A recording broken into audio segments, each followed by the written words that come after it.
Hello there everyone, this is the first blog from my UK tour and I'd like to introduce you to the Burnham battle bus. Defend our NHS, proudly emblazoned across it.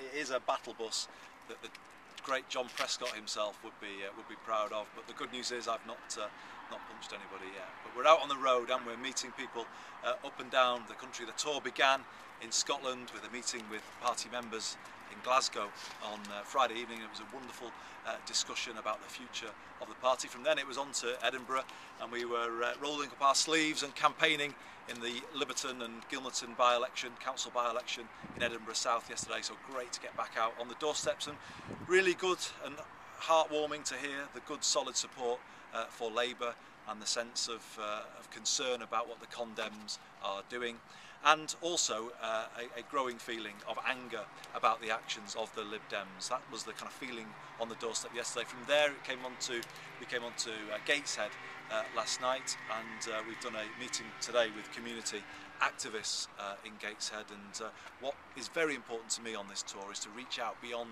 the party and speak to volunteers from across the community, because Labour has to reconnect with people at all sections of the community, and this, from my point of view, is a grassroots campaign. That is what I'm doing on this tour. I want to reconnect Labour with people up and down the country, so great to hear those views. We've also had to deal with the issue today of Alan Milburn joining the government to advise on social mobility. I've given a fairly forthright response. We're here outside Tyne Tees Television, where I've just been speaking about it. And the reason I'm speaking about it, because I think it is a kick in the teeth for Labour Party members, but the worst thing about it is that it lends legitimacy, unjustified legitimacy, in my view, to a government which is already choking off the life chances of young people. I've heard today from somebody who works at Northumbria University that this year, when the results come out in the next few days, there will be greater pressure on places than ever before because the number of places is being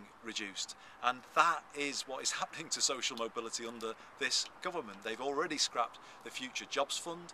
We've been to a school today in Darlington which has lost its funding.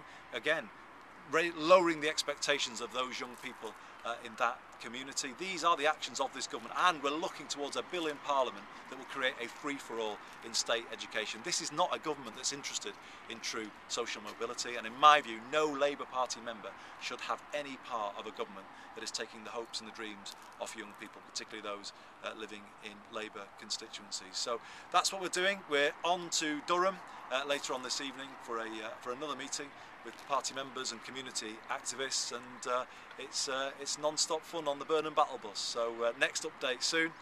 Thanks for tuning in.